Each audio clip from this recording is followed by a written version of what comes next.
create a tall thin rectangle like so, and duplicate it a bunch of times like that. Then you want to highlight all this selection and drag it to your symbols panel.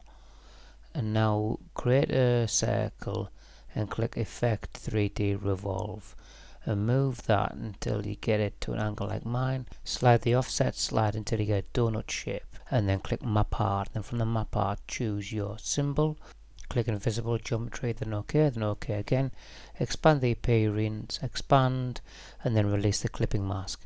And what I'm doing here, I'm just deleting the lines that go around the back. So take your time with this until your donut looks like mine.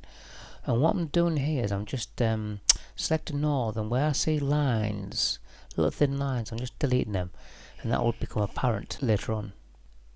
So take your time with this and follow for part 2.